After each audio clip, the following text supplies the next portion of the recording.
নমস্কাৰ মৰমৰ ছাত্ৰ-ছাত্ৰীসকল কক্ষালৈ স্বাগতম মই উজশ্ৰীয়ে আজি সপ্তম শ্ৰেণীৰ 3 নম্বৰ অধ্যায় তথ্যৰ ব্যৱহাৰ পাঠটি আৰম্ভ কৰিব ওলাইছো ইতিমধ্যে তোমালোকে ক্লাছ 6ত তথ্য ব্যৱহাৰ পাঠটি পাই আহিছা হয়নে গতিকে চাওচোন আহা এই পাঠটিত কি আছে তথ্য মানে হৈছে তথ্যক ইংলিছত ডাটা বুলিও কোৱা হৈছে তথ্য ব্যৱহাৰ মানে পাঠটি হৈছে ডাটা হ্যান্ডলিং ঠিক আছে এতিয়া তথ্য বুলি কওঁতে কি হ'ব আমি তথ্যৰ কাৰণে ধৰা হ'ল যিকোনো এটা বিষয়ৰ ওপৰত আমি কিবা জানিব লগা আছে যিকোনো এটা বিষয়ৰ ওপৰত যদি জানিব লগা থাকে বা কিবা এটা বিষয় যদি আমি অধ্যয়ন কৰিব খুজো সেই বিষয়টোৰ ওপৰত আমাক কি লাগিব কিছুমান তথ্য লাগিব হয়নে আৰু সেইটোকে কোৱা হৈছে তথ্য বা ডাটা ধৰা হ'ল মোক বা তোমালোকক এখন বিদ্যালয় কথা জানিব লগা আছে অৰ্থাৎ বিদ্যালয়ত মুঠ ল'ৰা ছোৱালী কিমান ল'ৰা কিমান ছোৱালীৰ সংখ্যা কিমান এই গোটেইখিনি বস্তু জানিবৰ কাৰণে আমাক কি লাগিব সেই বিদ্যালয়খনৰ কিছু তথ্য আমাক লাগিব ঠিক আছে তথ্যৰ ব্যৱহাৰ এতিয়া যিবোৰ তথ্য বা যিটো বিষয়ৰ ওপৰত আমি জানিব বিচাৰিম সেই বিষয়টোৰ ওপৰত জনাৰ আগতে আমাক কি লাগিব তাৰে তথ্য লাগিব লগতে সেই তথ্যবোৰ আমি কি কৰিব লাগিব সংগ্ৰহ কৰিব লাগিব তথ্যবোৰ সংগ্ৰহ কৰি তাৰ পিছত সংগঠিত কৰি অৰ্থাৎ সংৰক্ষণ কৰি আৰু শেষত আমি কি কৰিব লাগিব সেই তথ্যসমূহ সুন্দৰভাৱে উপস্থাপন কৰিব লাগিব ধুনীয়াকৈ আমি তালিকাকৰণ কৰিব লাগিব আৰু এই গোটেইখিনিকে আমাক কি বুলি কোৱা হৈছে তথ্যৰ ব্যৱহাৰ তথ্য সংগ্ৰহ কালেকশ্যন অফ ডাটা তথ্য সংগ্ৰহ তাৰমানে ইয়াতে কোৱা হৈছে যে যেতিয়া কোনো এটা বিষয়ৰ ওপৰত আমি তথ্য বিচাৰি যাম আমি আগতে কি কৰিম তাৰে ওপৰত তথ্যখিনি সংগ্ৰহ কৰিব লাগিব সেই ঠাইৰ পৰা সেইখিনি কি কৰিব লাগিব তথ্যসমূহ আমি সংগ্ৰহ কৰি ল'ব লাগিব এতিয়া ইয়াতে এটা উদাহৰণ দিছে যে ধৰা তোমাৰ গাঁওখনৰ বিষয়ে জানিব লাগে ঠিক আছে যে ধৰা হ'ল যে আমি বা তোমালোকৰ গাঁওখনৰ বিষয়ে জানিব বিচাৰিছা সেই বিষয়ে জানিবলৈ কি তথ্য সংগ্ৰহ কৰিম এতিয়া সেই বিষয়টোৰ বাবে আমি জানিব খুজিলে আমাৰ মনত কিছুমান প্ৰশ্ন থাকিব লাগিব যে এইকেইটা প্ৰশ্নৰ আমি কি বিচাৰিব লাগিব উত্তৰ বিচাৰি সেই তথ্যখিনি আমি সংগ্ৰহ কৰিব লাগিব এতিয়া গাঁওখনৰ বিষয়ে জানিব লাগিলে আমাক কি লাগিব কিছুমান প্ৰশ্ন লাগিব হয় নহয় সেই প্ৰশ্নৰ ওপৰত ভিত্তি কৰিহে আমি কি কৰিম সেই তথ্যখিনি সংগ্ৰহ কৰিম যেনে যদি গাঁওখনৰ বিষয়ে জানিব লগা থাকে আমি কি কৰিব লাগিব সেই গাঁওখনৰ ওপৰত কিছুমান প্ৰশ্ন আমাৰ থাকিব লাগিব যেনে তোমাৰ গাঁওখনত কিমান মানুহ আছে প্ৰশ্ন কি হ'ব যে তোমাৰ গাঁওখনত কিমান মানুহ আছে আমি ধৰা লগৰ এজনীৰ গাঁওখনৰ বিষয়ে জানিব খুজিছো হেনেকে উদাহৰণটো লোৱা হৈছে পুৰুষৰ সংখ্যা আৰু মহিলাৰ সংখ্যা কিমান 5 বছৰৰ তলৰ শিশু কিমান 18 বছৰৰ পৰা 60 বছৰৰ ভিতৰত কিমান মানুহ আছে 60 বছৰ বয়সৰ ওপৰৰ মানুহ কিমান আছে এনেকে সেই প্ৰশ্নবোৰ আমাৰ থাকিব আৰু সেই হিচাপে আমি কি কৰিব লাগিব ইয়াৰে ওপৰত তথ্যবিলাক আমি সংগ্ৰহ কৰিব লাগিব এতিয়া এখন ইয়াতে কি দিয়া আছে তালিকা দিয়া আছে এই তালিকাখন হৈছে এই যে প্ৰশ্নবোৰ যে আছিলে যে গাঁওখনৰ বিষয়ে জনাৰ আগতে বা তথ্য সংগ্ৰহ কৰাৰ আগতে আমাৰ এই প্ৰশ্নবোৰ লাগিব কাৰণ আমাৰ প্ৰশ্ন হিচাপেহে আমাৰ কামটো হ'ব হয় নহয় বা সেই হিচাপেহে আমি কি কৰিব লাগিব তথ্যবোৰ সংগ্ৰহ কৰিব লাগিব গতিকে সেই হিচাপে যিবিলাক আমাৰ প্ৰশ্ন আছিল আমাৰ কি আছিলে গাঁওখনৰ জনসংখ্যাটো জানিব লাগে গাঁওখনত মুঠ মানুহ কিমান মহিলা কিমান পুৰুষ কিমান সেইখিনি বস্তু গতিকে ইয়াতে এই তালিকাখন দিছে এটা পৰিয়ালৰ তালিকা ঠিক আছে আমি কি কৰিব লাগিব গাঁওখনত থকা প্ৰত্যেকটো পৰিয়ালৰ এনেকুৱা এখন তালিকা উলিয়াব লাগিব ঠিক আছে ইয়াতে আছে এখন বৰুৱা পৰিয়ালৰ তথ্য ঠিক আছে এইখন হৈছে এখন তথ্য বৰুৱা পৰিয়ালৰ তথ্য দিছে যে তেওঁলোকৰ মুঠ সদস্য কিমান 8 জন ঠিক আছে 8 জন আৰু প্ৰত্যেকটোৰে বয়স আৰু লিংগ আৰু শিক্ষাগত অৰ্হতা কোন কিমান কোৱালিফাইড ইহঁতৰ এডুকেশ্যনাল কোৱালিফিকেশ্যনটো ইয়াতে গোটেইখিনি দিয়া আছে যেনে 1 নম্বৰত দিছে ধৰ্মেশ্বৰী বৰুৱা তেওঁৰ বয়স কিমান 63 আৰু তেওঁ কি হয় মহিলা হয় আৰু তেওঁ নিৰক্ষৰ মানে তেওঁ পঢ়া শুনা কৰা নাই তাৰ পিছত আহিব 2 নম্বৰত গোপাল বৰুৱা তেওঁৰ বয়স 42 তেওঁ পুৰুষ আৰু তেওঁ দশম শ্ৰেণী উত্তীৰ্ণ অৰ্থাৎ তেওঁ মেট্ৰিক পাছ কৰা এনেকে বাকিবোৰৰো কি দিয়া আছে ধুনিয়াকে তেওঁলোকৰ বয়স লিংগ আৰু শিক্ষাগত অৰ্হতা কোন কিমান পঢ়া সেইখিনি দিয়া আছে এতিয়া চোৱাচোন এই তালিকাখন চাইয়ে আমি ক'ব পাৰো যে বৰুৱা পৰিয়ালৰ সদস্যবিলাকৰ তথ্যবিলাক কেনেকুৱা হয়নে এনেকে আমি প্ৰত্যেকটো পৰিয়ালৰ যেতিয়া তথ্যবিলাক সংগ্ৰহ কৰিম সংগ্ৰহ কৰা হোৱাৰ পিছত আমাৰ প্ৰশ্নবোৰৰ উত্তৰবিলাক আমি পাম যেনে এনেদৰে প্ৰতি ঘৰৰ মানুহৰ ঘৰৰ পৰা পোৱা তথ্যৰ ভিত্তিত তলত দিয়া তথ্যসমূহ পোৱা গ'ল কি পালে ইটোত দিছে গাঁওখনৰ মুঠ জনসংখ্যা পালে কিমান 1680 গৰাকী গাঁওখনত কিমান মানুহ আছে 1680 গৰাকী তাৰে দিছে পুৰুষৰ সংখ্যা 950 গৰাকী আৰু মহিলাৰ সংখ্যা 730 গৰাকী তাৰ পিছত কি দিছে গাঁওখনত 5 বছৰৰ তলৰ শিশুৰ সংখ্যা কিমান দিছে 75 গাঁওখনত 18 পৰা 60 বছৰৰ ভিতৰৰ মানুহৰ সংখ্যা কিমান দিছে 775 জন হেহে এতিয়া চাবা আমাৰ যিমানবোৰ প্ৰশ্ন আছিলে এই গুটেই কিটা প্ৰশ্নৰ উত্তৰ আমি এই তথ্যবোৰ সংগ্ৰহ কৰি পালো ঠিক আছে সো এনেকে আমি কি কৰো তথ্যবোৰ সংগ্ৰহ কৰি বা তথ্যবোৰ সঠিকভাৱে সংৰক্ষণ কৰি তাক তালিকাকৰণ কৰি আমি এই তথ্যবিলাক কি কৰো ব্যৱহাৰ কৰো তথ্য সংগঠিতকৰণ অৰ্থাৎ organisation or tabulation of data এইটো হল যে আমি যেতিয়া তথ্যবিলাক সংগ্ৰহ কৰিম তাৰ পিছত কি কৰো সেইবিলাক সুন্দৰভাৱে সংৰক্ষণ কৰি তাক তালিকাকৰণ কৰি আমি ৰাখিব লাগে এতিয়া এটা উদাহৰণ দিয়া আছে উদাহৰণ 1 ইয়াতে কি দিছে সংগীতা বাইদেৱে সপ্তম শ্ৰেণীৰ প্ৰথম সাময়িকী মূল্যায়নত গণিত বিষয়ত কোনে কিমান নম্বৰ পালে সেই তথ্য ছাত্ৰ-ছাত্ৰীৰ পৰা শ্ৰেণীতে সংগ্ৰহ কৰিলে সংগীতা বাইদেৱে এটা পৰীক্ষাত কি কৰিলে গণিতৰ পৰীক্ষাত ছাত্ৰ-ছাত্ৰীৰ পৰা কোনে কিমান নম্বৰ পাইছে সেইসমূহ তেওঁ তথ্য সংগ্ৰহ কৰিলে তথ্য অনুসৰি 18 জন ছাত্ৰ-ছাত্ৰীৰ প্ৰাপ্ত নম্বৰবোৰ তলত দিয়া ধৰণৰ আৰু কিমান নম্বৰৰ ভিতৰত 50 নম্বৰৰ ভিতৰত ঠিক আছে এতিয়া এইবোৰ হৈছে 18 জন ছাত্ৰ-ছাত্ৰীৰ নম্বৰসমূহ গণিতৰ পৰীক্ষাত পোৱা নম্বৰসমূহ আৰু এই নম্বৰসমূহ কি হয় 50 নম্বৰৰ ভিতৰত আছে এতিয়া সেই তথ্যখিনিৰ পৰা আমি তথ্যখিনি ঠিকই সংগ্ৰহ কৰিছে কিন্তু সেই তথ্যখিনি এতিয়া চোৱা এই তথ্যখিনি চাইয়ে আমি আমাৰ মানে অসুবিধা হ'ব হয় নহয় যে কোনে কিমান নম্বৰ পাইছে বা নামো নাই একো নাই অকল নম্বৰ কিটাহে তেওঁ সংগ্ৰহ কৰিছে এইখিনিৰ পৰা আমি সম্পূৰ্ণ তথ্য নাপাও আমি ইয়াতে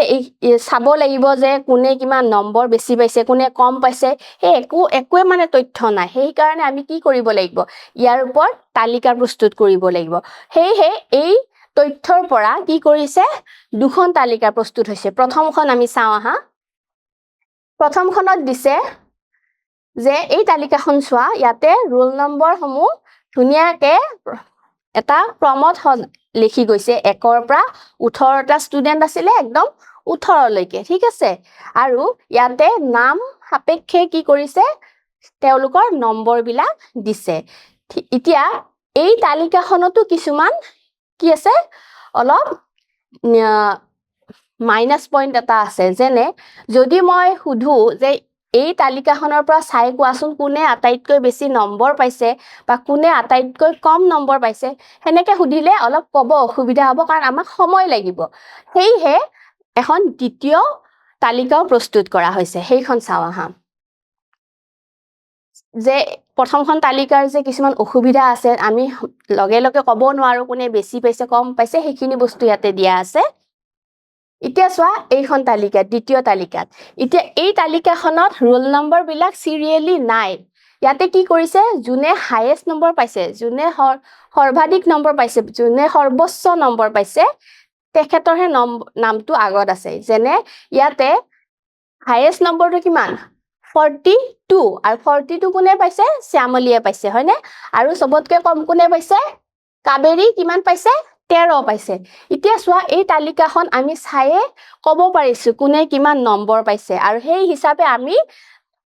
এই তথ্যৰ পৰা জানিব পাৰিছো যে কিমানজন ল'ৰা ছোৱালী গণিতত দুৰ্বল আৰু সেই হিচাপে পৰৱৰ্তী কাৰ্যবিলাক লোৱা হ'ব হয় নহয় এইখন তালিকা হৈছে এখন সঠিক তালিকা যিখন তালিকাৰ পৰা আমি সঠিক তথ্য সংগ্ৰহ কৰিব পাৰিছো এতিয়া আহিব প্ৰসাৰ পৰ্যবেক্ষণৰ প্ৰসাৰ হৈছে তোমাৰ ইংলিছত ৰেঞ্জ বুলি কয় পৰ্যবেক্ষণৰ পৰা পোৱা আটাইতকৈ ডাঙৰ আৰু আটাইতকৈ সৰু মানটোৰ পাৰ্থক্যৰ পৰা প্ৰসাৰৰ ধাৰণা আমি লাভ কৰোঁ প্ৰসাৰ হৈছে যিকোনো পৰ্যবেক্ষণ যেনেকে ইয়াতে উদাহৰণ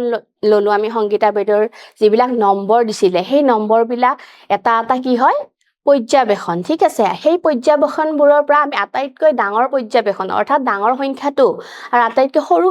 পৰ্যবেক্ষণ অৰ্থাৎ সৰু সংখ্যাটো লৈ সেই দুটাৰ মাজত যেতিয়া বিয়োগ কৰিম আমি কি পাম সেইটো প্ৰসাৰ বুলি কয় আৰু সেইটো হেনেকে প্ৰসাৰটো উলিয়াব পাৰি এতিয়া উদাহৰণ এটা দিয়া আছে সপ্তম শ্ৰেণীৰ শ্ৰেণী পৰীক্ষাত 15 জন ছাত্ৰ ছাত্ৰীৰ গণিতৰ পৰীক্ষাত প্ৰাপ্ত নম্বৰ তলত দিয়া ধৰণৰ কি দিছে যে সপ্তম শ্ৰেণীৰ গণিত পৰীক্ষাত 20 নম্বৰৰ ভিতৰত 15 জন ছাত্ৰ ছাত্ৰীয়ে এনে ধৰণে নম্বৰবোৰ পাইছে এতিয়া এই তথ্যৰ পৰা আমাক কি দিছে যে ছাত্ৰ ছাত্ৰীসকলে লাভ কৰা আটাইতকৈ বেছি আৰু আটাইতকৈ কম নম্বৰ দুটা কি কি ইয়াতে আটাইতকৈ বেছি আৰু আটাইতকৈ কম নম্বৰ এনেকুৱা ক্ষেত্ৰত আমি কি কৰিব লাগিব এই তথ্যখিনি বা এই পৰ্যবেক্ষণখিনি বা এই ৰাশি বুলিও ক'ব পাৰা এই ৰাশিবিলাক আমি এটা ক্ৰমত সজাব লাগিব হয় ঊৰ্ধ্ব ক্ৰমত বা অৰ্ধ ক্ৰমত যিকোনো এটা ক্ৰমত সজাব লাগিব এতিয়া এইটো যদি ঊৰ্ধ্ব ক্ৰমত সজাব লাগে মই নেক্সট স্লাইড ল'ব দিগদাৰ হ'ব ধৰা হ'ল ঊৰ্ধ্ব ক্ৰমত সজাই ঊৰ্ধ্ব ক্ৰমত যদি মই সজাও এইখিনি কি হ'ব প্ৰথমতে কি আছে 6 7 8 9 6 7 8 9 10 নাই আৰু আছে কি 11 10 আছে 11 আছে 12 আছে 13 আছে 14 আছে 15 16 17 18 19 আৰু 20 এতিয়া আমি এটা ক্ৰমত সজালো হয় নহয় জাগা নাই কাৰণে মই এনেকে লিখিছো ইয়াতে এতিয়া চাবা আটাইতকৈ বেছিটো কোনটো হ'ব আটাইতকৈ বেছি হ'ব 20 আৰু আটাইতকৈ কম নম্বৰটো হ'ব 6 এতিয়া এই দুটা নম্বৰৰ মাজত মই যদি মাইনাস কৰো তেতিয়া আমি আকৌ প্ৰসাৰটো উলিয়াব পাৰিম গতিকে ইয়াতে আমি লিখিব পাৰো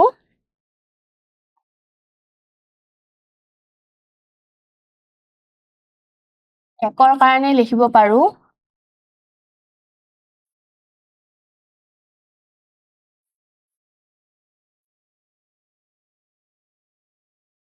বেছি নম্বৰ টু হ'ল 20 আৰু আটাইতকৈ কম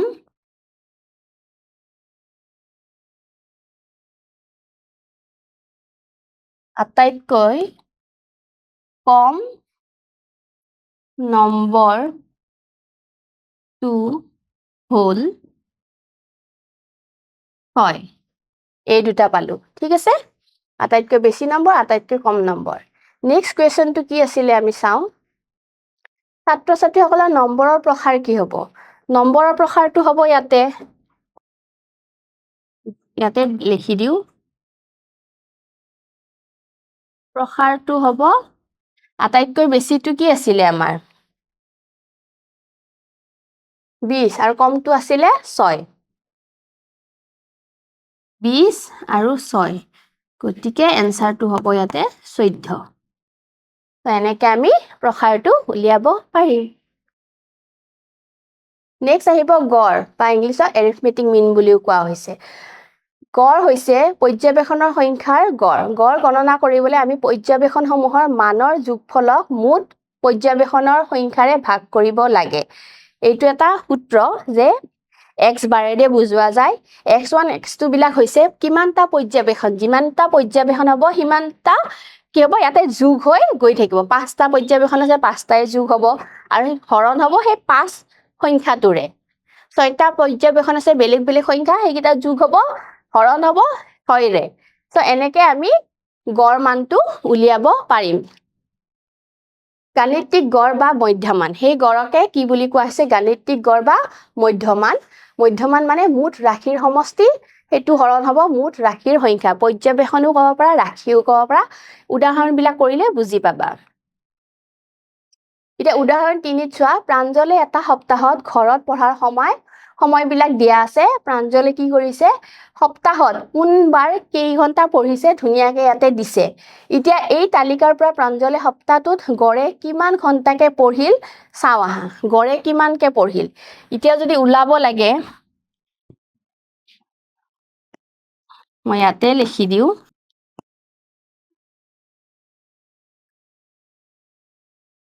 গড় হ'ব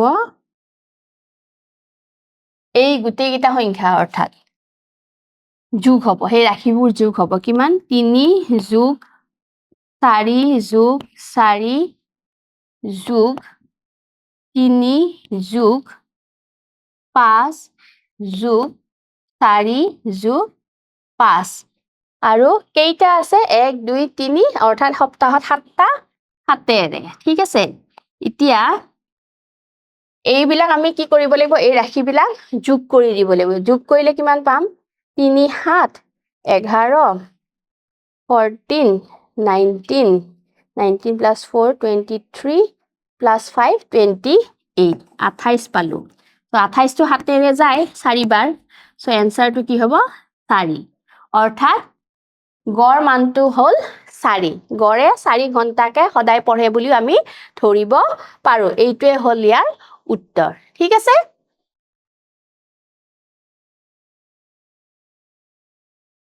এই স্লাইডখনতো আছে সো ইয়াতেও মই কৰি দিব পাৰো এইখিনি বস্তুৱে গড়টো কিমান হ'ব সেইখিনি বস্তুৱে হ'ব কিমান আছিলে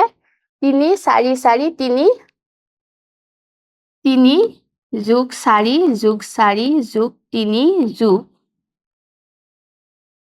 5 4 5 5 4 5 আৰু এইটো 7ৰে সো যোগ কৰোতে আমি কিমান পালো 28 4 এনসাৰটো হ'ব 4 অৰ্থাৎ 4 ঘণ্টাকে পঢ়ে বুলি আমি ক'ব পাৰো এতিয়া নেক্সট উদাহৰণ 4টোত যাও সপ্তম শ্ৰেণীৰ 5জন ছাত্ৰ-ছাত্ৰীৰ বয়স ক্ৰমে এইখিনি দিয়া আছে তেওঁলোকৰ গড় বয়স কিমান হ'ব 5জন ছাত্ৰ-ছাত্ৰীৰ বয়স দিয়া আছে ইয়াৰ পৰা গড় মানটো উলিয়াব দিছে আহাচোন কৰি চাও এইটো আমি অলপ এনেকৈ লিখিবও পাৰো বা ডাইৰেক্ট গড় লিখিলেও হ'ব ছাত্ৰ-ছাত্ৰীৰ বয়সৰ গড় ইকুৱেল কি হ'ব এই সংখ্যাকেইটা যোগ কৰি গ'লেই হ'ল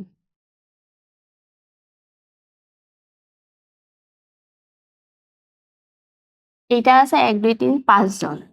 যোগ কৰিলে কিমান পাম ইয়াতে 12 12 12 আছে ইয়াতে 13 তাৰমানে ইয়াতে 1 দিলে 12 হ'ব অৰ্থাৎ ওপৰত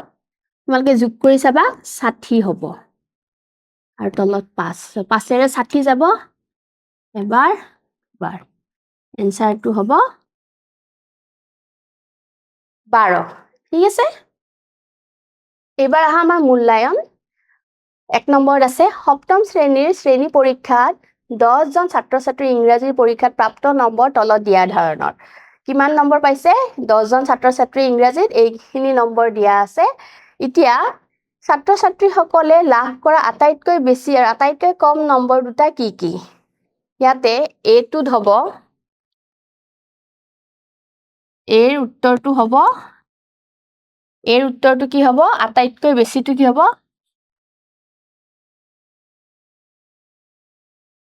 সেইটোৰ কাৰণে আমি কি কৰিব লাগিব ইয়াক? আমি এটা ক্ৰমত সজাব লাগিব, হয়নে? বেলেগ এটা শ্লাইড লৈ লওঁ।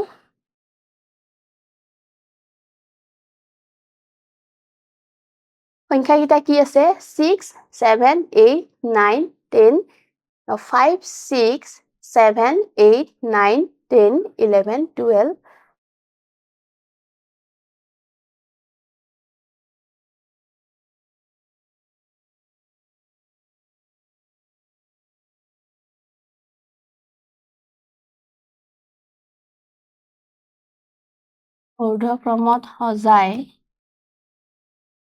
ঊৰ্ধ্বক্ৰমত সজালে আমি পাম 5,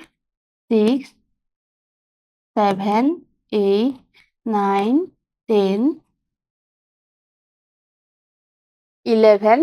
12, 11, 12, তাৰপিছত আছে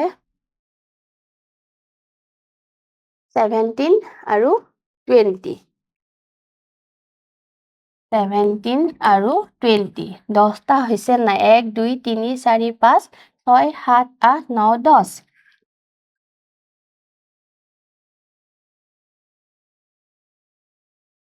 আটাইতকৈ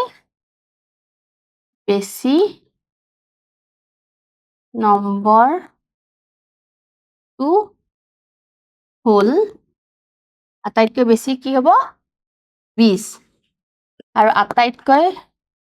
কম নম্বৰটো হ'ল কিমান? 5, ঠিক আছে? এইটো পালো। নেক্সট সুধিছে আমাক ছাত্ৰ-ছাত্ৰী সকলৰ নম্বৰৰ প্ৰসাৰটো কি? বিটোত হ'ব, গতিকে আমি জানোৱে ন প্ৰসাৰটো কি হ'ব? হাইয়েষ্ট যিটো হ'ব 20, আৰু তাৰ লগত এই চবতকে কমটো মাইনাছ হয়, এনচাৰটো ইয়াতে হ'ব 5. বুজি পালা ন? প্ৰসাৰ এইবিলাক উলিয়াব একেবাৰে সহজ। নেক্সট আমাৰ 2 নম্বৰটো আহিব। 2 নম্বৰত আছে যে